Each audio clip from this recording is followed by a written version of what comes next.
গুজবের পেছনে না ছুটে এনবিআরকে সংস্কারে মনোযোগী হওয়ার পরামর্শ বিশ্লেষকদের। সামাজিক যোগাযোগ মাধ্যমে জিরো রিটার্ন দাখিল সংক্রান্ত গুজব এবং এর জবাবে এনবিআর এর প্রজ্ঞাপনের পর এই পরামর্শ তাদের।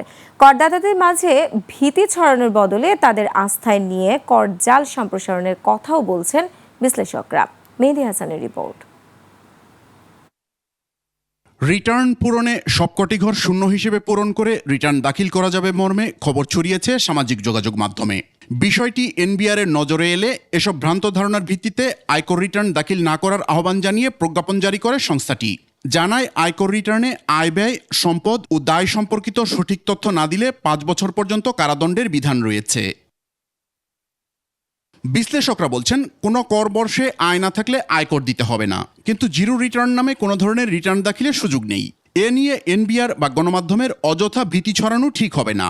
প্রত্যেকটা ঘরেই আসলে শূন্য থাকবে, এরকম অবস্থা হয় কিনা। তো এবং ফাইনালি পুরো ডকুমেন্টের ভিতরে শেষে গিয়ে মানে শুরু থেকে শেষ পর্যন্ত দেখা যাবে যে প্রত্যেকটা জায়গাতে শূন্য শূন্য। তো এরকম অবস্থা আসলে হওয়াটা খুবই রেয়ার। আমি এনবিআর কেও বাড়াবাড়ি করা হচ্ছে বলে মনে করি, এই আপনাদের মিডিয়াকেও আমি বাড়াবাড়ি করা হচ্ছে বলে আমি মনে করি।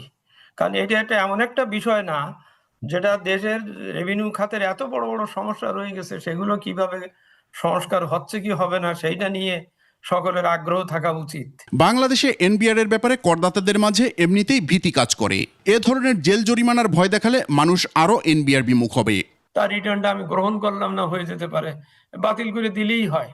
আমি ওইটাকে ওর জন্য আবার তারে চিঠি লিখবো, তারপরে তার এটা প্রমাণ করাবো, করিয়ে তারপরে তার 5 বছর জেল। 5 বছর জেলে একটা নাগরিকরা আপনি ইচ্ছা মতন দিতে পারেন না। এখানে আতঙ্ক না ছড়িয়ে বা কোনো রকম বিভ্রান্তি দ্বিধা না ছড়িয়ে এখন এনবিআর এর পরিষ্কার করতে হবে এবং মানুষের আরো কাছে যেতে হবে।